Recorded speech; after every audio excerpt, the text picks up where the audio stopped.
Joining us now is Rabbi David Stav, Rabbi of Shoam and head of the Tzor organization. Shalom.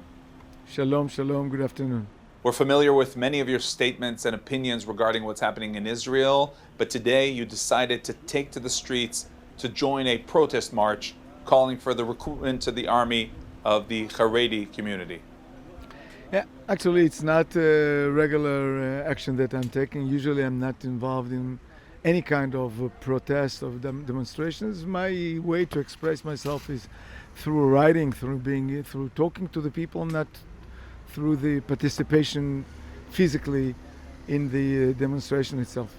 But I feel that today we arrived to a level where we say in Hebrew, "Igiu mayim ad nafesh." The water arrived until almost the neck, until the depth of our soul, and we could not continue anymore without raising our voices. Actually a kind of yelling, of screaming, davening, praying, because we understand that just this morning we started a new action in Gaza. Another battalion started to participate, and I see so many of my students, so many of my congregants that were called from the universities, from the yeshivot, again to serve for the fourth and for the fifth time.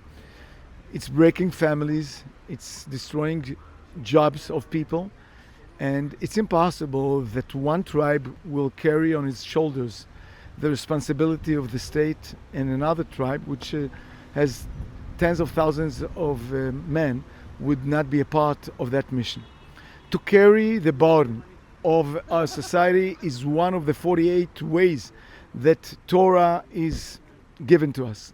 Noseh ba'ol im chavero. And that's the minimum that we could expect, that there will be no tribe that will be excluded from that holy mission. And to express and to raise this voice, I came to participate with this right. But this controversy is with us for decades. How can any change happen? Who really needs to act? It depends into issues. The army has to be sincere, determined to draft. It's depending in the government that will be determined to draft. Instead of that, the government today is doing the opposite actions. Actually, it encourages people not to go to the army by giving them so many incentives and so many benefits that there is no reason for them to go to the army. On the other side, it does not encourage nobody to go to the army. That the army has to show its seriousness by fitting the conditions so that they will be suitable for Haredi soldiers to serve in the army. They were not doing enough. And stop lying to the people, telling them that there are thousands of people that are drafting, when we know that actually they count people that were Haredi 5 or 6 years ago and a long time ago already stopped to being observant, and they're counting them still in the numbers of the Haredi that are drafted. These two institutions that are supposed to be the first ones to be interested in drafting the Haredi society, they are not doing their mission. Once they will do their mission, at least the big part of the Haredi society will be drafted. Let's end, please, Rabbi Stav, with a few words in honor of Pesach, Passover, in wake of what we are dealing with these days.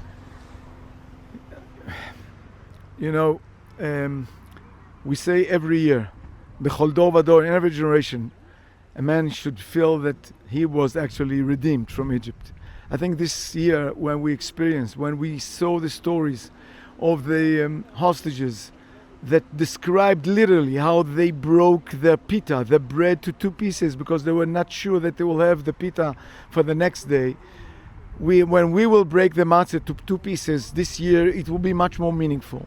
And we believe that just as these people were so strong and inspired us with their resilience, with their faith, and with their surviving, we believe that the entire society is determined to continue and want to guide us to a next level of freedom here in the Jewish state. And we believe that in Nisan we were redeemed, and in Nisan we will be redeemed again.